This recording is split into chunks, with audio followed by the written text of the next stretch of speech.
Do you still find that Canon's autofocus system to be less accurate than the competition, missing key shots? Hoping that the Canon EOS R5 Mark II and the Canon EOS R1 will catch up to other full-frame mirrorless cameras and deliver that expected high hit rate. Well, in Canon patent filing JP 2024-06-9105, that was filed on November the 9th, 2022, and published May the 21st, 2024, Canon claims to solve the problem of traditional imaging apparatuses, aka sensors, that may struggle while maintaining accurate and smooth tracking of a subject, especially when that subject moves unpredictably or changes size rapidly. Not morphing, of course, but in relation to the frame. This can lead to poor image quality, loss of subject from the frame, or overall unreliable performance. And in this patent application, Canon plans on solving this problem through tweaks to the autofocus system, which means tweaks to the image sensor, which means a whole new image sensor. So this isn't something that you could see in a firmware update. This does require a new image sensor. And the Canon EOS R5 Mark II and the Canon EOS R1 are getting whole new designed sensors. Will it have quad pixel autofocus, dual pixel autofocus, and what are the changes to this focusing system of subject detection? Well, let's get right to it. First, let's cover all the boring stuff. We need to take a look at 4 key components. Then I'll cover how Canon does it. The first methods are to do with the control device. It dynamically adjusts the lens angle of view using real-time subject tracking. Next, the system acquires the image, detecting the subject within the image. The system then calculates the difference between the subject's position in the acquired image and a preset target position, using the difference to control the angle of view of the image sensor. Next, the system determines whether to execute the angle of view control based on the difference between the subject's position and the target position, and of course comparing that, are you ready for this, against the threshold value. And this threshold value helps determine if the adjustment is necessary and ensures stability tracking. And of course, finally, the system can switch between the 2 control modes with different control speeds for the angle of view adjustment. And of course, the switching is based on the size of the subject and its relative position. I did my best to simplify that, but it really is kind of hard to wrap your head around it. But essentially what all this boils down to is being able to make very rapid real-time adjustments. As the subject moves, the system continuously monitors its position relative to the target position.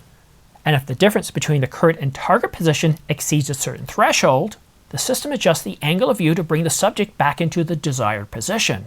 The only thing we don't know here about those thresholds are they hard-coded into the firmware, or is it something that we as photographers can adjust, or is it a combination of both? So we have the ability to make real-time adjustments. We have these thresholds, but if the subject is small and moving slowly, a slower control mode is required to reduce the risk of overcorrection. Whereas if the subject is much closer to the frame, appearing larger and moving more quickly, a faster control mode might be used, and that's required to keep the subject within frame. While the patent application doesn't indicate who sets the thresholds, where they're saved, where they're stored, and all that kind of stuff, the stuff I'd like to know about, the thresholds are necessary to ensure that the image sensor only performs these rapid adjustments as needed, or switch control modes as needed. Does that make sense? And I get it, this video is a little bit more technical than previous videos, so let me be even more concise. Canon patent filing JP 2024-06-9105, Canon's found a way to improve tracking, ensuring precise, stable tracking of subjects, even when those subjects are undergoing various movements in various conditions. Canon can dynamically adjust the angle of view, switch control modes, allowing the sensor to maintain a high image quality without losing the subject, and to use thresholds and control modes to adapt to different shooting scenarios, providing flexibility, reliability, and a higher hit rate. So the only question then is, could we see this in the Canon EOS R5 Mark II, the Canon EOS R1, or is Canon likely to shelve this patent application because, well, they've got nothing better to do than to just have their engineers research, develop, and put things on a shelf?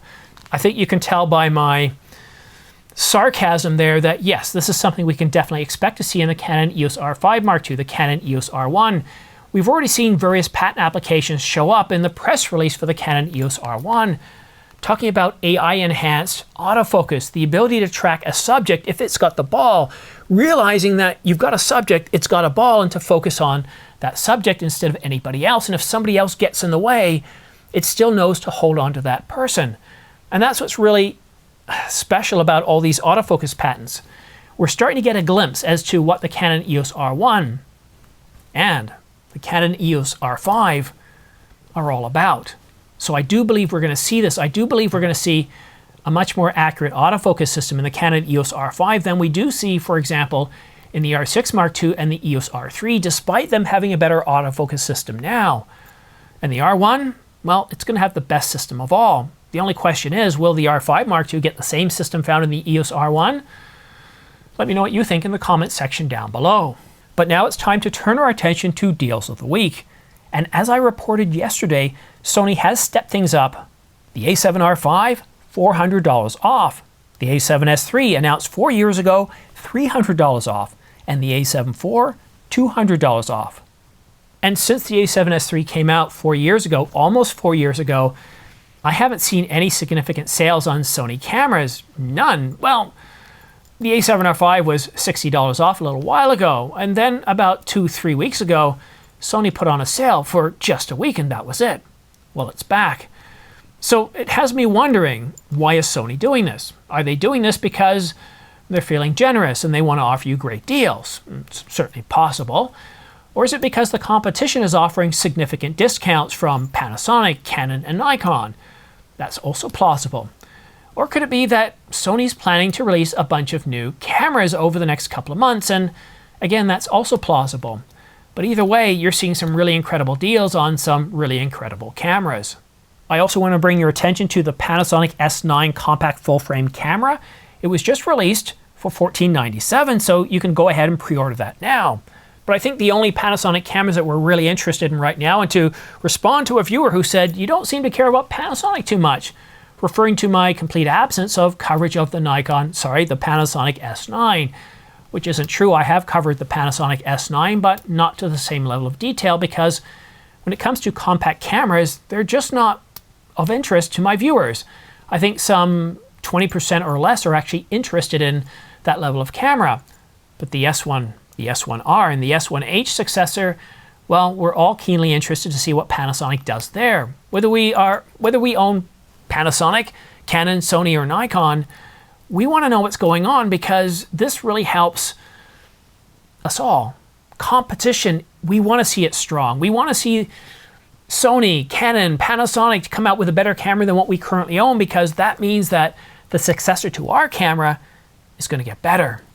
So hopefully, Panasonic does announce an S1, S1R successor and an S1H successor pretty soon, but we've got the S9 for now.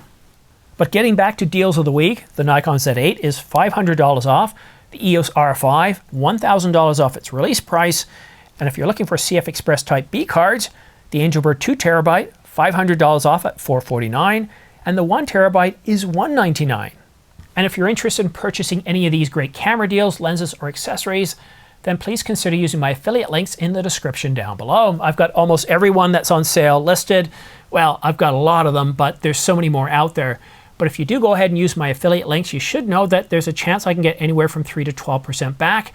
And that really does help support this channel. It doesn't cost you anything. You don't have to put in any special codes or go to some sort of special part of B&H, Amazon, or Adorama's website. It just works. So you get to save an awful lot of money on these great camera deals, and I get a small commission back from Amazon, Adorama, or B&H, which helps support this channel. We all benefit. You get to help me out without actually paying me anything whatsoever. However, there is one other thing I want to say. I want to say a big thanks to all of you that have used my affiliate links. This channel of just 52,000 wouldn't be where it is today without your support, and it's greatly appreciated. I also want to say that I'm very thankful for those of you that have been following me from the very first day, for subscribing. One thing I do want to let you know, though, if you do want to stay up to date on the latest and greatest and you're not a subscriber, you don't really have to. YouTube's algorithm is very good at recommending new videos, but by subscribing and choosing all notifications, you're guaranteed not to miss out on a single video. And of course, if you follow me on X, all those news stories that aren't quite big enough to have their own separate video, well, they get tweeted out there on X. It's now x.com. Did you notice that switch over? So I just got to get used to saying X or X me. X me. Sounds a little strange, doesn't it?